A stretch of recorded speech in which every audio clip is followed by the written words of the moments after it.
Famílias curadas servem melhor, graça e paz. Eu sou o pastor Jefferson Santos, estou aqui na cidade de Caruaru. Estou de volta aqui no meu canal no YouTube para deixar uma palavra ao seu coração que lhe ajude a refletir, a pensar e a crescer na graça e no conhecimento do Senhor Jesus. Bom, eu quero estar falando hoje sobre o envenenamento de Deus. Algo que muitas pessoas sofrem ao longo do caminho da vida, porque elas tomam como referência para a sua vida espiritual pessoas que são figuras de autoridade. Claro que eu não quero com esse vídeo desrespeitar, ou desconsiderar ou descredibilizar pessoas. Autoridades são constituídas, e o apóstolo Paulo diz em Romanos que todas elas são constituídas, todas as potestades são constituídas por Deus.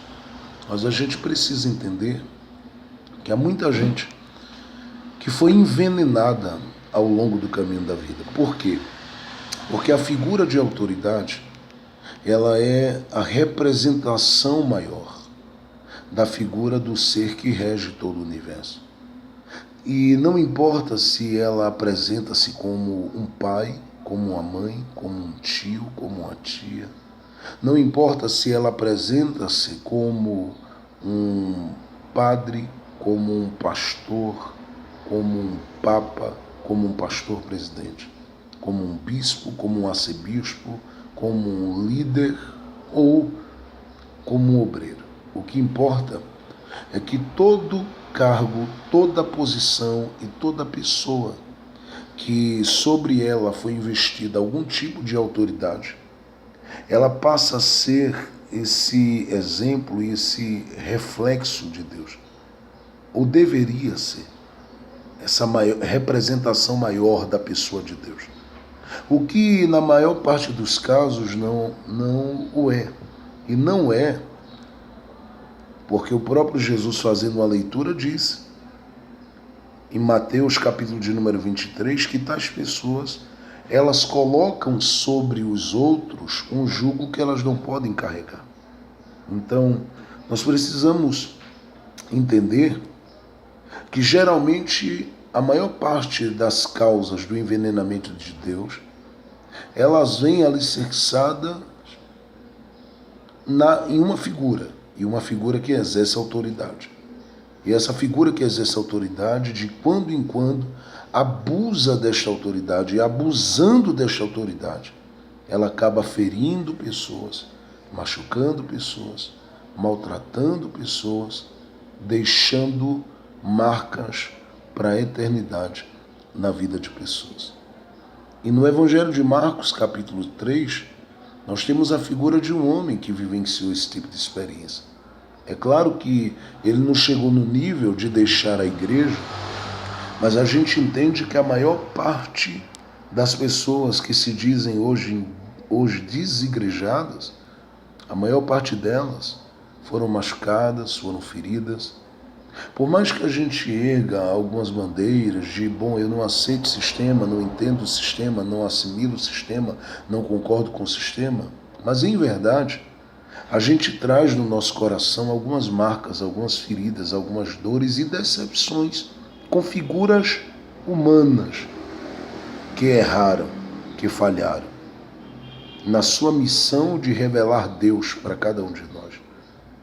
E nós precisamos, de uma forma rápida, entendermos que existe aqui em Marcos 3 um homem que viveu essa experiência, ainda não deixando a igreja, mas que foi obrigado a ficar à parte do ambiente do santuário, do altar e da comunhão e da conexão com o Deus que, segundo eles, revelava-se na sinagoga e sobre o altar da sinagoga. E esse homem, em Marcos 3, é um homem que tem uma das mãos mirrada. As escrituras dizem que ele assentava-se naquilo que eu chamo de arquibancadas da sinagoga. Tanto é que Jesus, o texto diz em Marcos 3, verso 1, ele entrou outra vez na sinagoga, e ele entrando na sinagoga, a primeira pessoa que ele busca com seu olhar é esse homem. E as escrituras dizem que aquele ambiente da sinagoga, que estava tomado de figuras que exerciam autoridade, se transformou de santuário no ambiente da acusação, no ambiente dos muitos questionamentos. Porque se olharmos para o capítulo 3 de Marcos, verso 2, vamos ver um ambiente de acusação ali. Se olharmos para Marcos capítulo de número 3, verso 5, nós vamos perceber um ambiente de indignação e de dureza de coração. Se olharmos para Marcos capítulo de número 3, verso 6, nós vamos ver um ambiente marcado por um sentimento de perseguição e de desejo assassínio, o que contraria tudo aquilo que revela o porquê a sinagoga existia. Porque a igreja, ela foi chamada para ser comunidade da misericórdia, da graça, do favor e do amor. A comunidade da união e do perdão. A comunidade da reconciliação e a comunidade que integra mais do que exclui. Porém, a gente vai perceber que há um homem aqui que, por ser doente, era colocado à parte da realidade da sinagoga. O que faz com que esse homem nada mais seja do que alguém marcado por feridas e dores. E a situação desse homem é tão delicada que Jesus volta a entrar na sinagoga e tem a preocupação de olhar para ele como quem quer tratá-lo, como quem quer curá-lo, como quem quer sará-lo. E o desejo de Jesus é sarar esse homem do envenenamento de Deus, porque a religião o envenenou. A religião, ela envenena pessoas. A religiosidade, ela acaba envenenando pessoas e as colocando à parte do plano e do propósito de Deus para elas. E por mais que elas tenham potencial, capacidade, inteligência, graça, que possam cooperar com a realidade de Deus dentro da igreja, elas se sentem como pessoas que preferem o isolamento, preferem estarem se escanteando, preferem decidir por estarem longe do santuário. Por quê? Porque o ambiente do santuário não propicia a elas a oportunidade da comunhão, do abraço, do toque, do amor e do reconhecimento da bondade de Deus sobre as pessoas, ainda que cheias de defeitos daquele lugar. Então, quando Jesus entra na sinagoga, Jesus tem a preocupação de curar esse homem desse envenenamento. Porque religiosos estavam ali apenas vendo se Jesus curaria aquele homem. Há questionadores, há acusadores, há gente com desejo de matar ali naquele lugar. É um sentimento terrível que paira dentro de uma congregação onde Deus se revelava, onde Deus falava, onde Deus se manifestava. Mas Jesus precisava entrar dentro desse ambiente onde o desejo era de assassinato, de perseguição, de destruição e de morte, e trazer aquele homem de volta ao caminho da comunhão e da restauração espiritual. E como é que Jesus faz isso?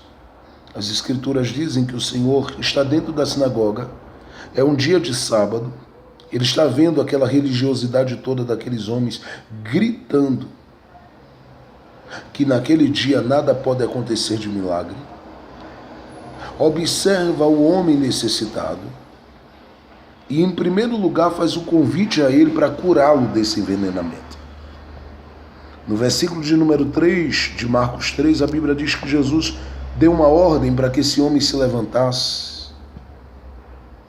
Porque todo o processo de cura do nosso coração, desse envenenamento de Deus, ele se dá, gente, quando todos nós nos posicionamos diante de Deus dizendo: eu não aceito ser vítima desse processo. eu vou me levantar. A mudança de posição com base nas ordenanças de Jesus nos colocará diante de Deus e diante dos homens como alguém que não ficará dentro de uma sepultura ou de uma caverna como vítima desse envenenamento. Logo, o processo de cura desse envenenamento espiritual, desse envenenamento de Deus, depende unicamente de nós atentarmos para a voz de Jesus e respondermos a ela mudando de posição. E essa mudança de posição nos faz tirar o olhar de qualquer uma pessoa humana que tenha nos ofendido. E nos faz colocarmos o nosso olhar na figura emblemática, extraordinária, maravilhosa, carinhosa e querida do Senhor Jesus. Então Jesus dá uma ordem para que aquele homem se levante. Em segundo lugar, o texto diz que ele convida o homem para o meio. É claro que para aquele homem ele teria resistências, porque qualquer pessoa que um dia foi ofendida, ferida e machucada, ela teria resistência ou faria resistência a sair do lugar que estava, de rejeição, de humilhação, para ir para o meio. Estar junto de pessoas as quais estavam lutando de uma forma constante contra elas.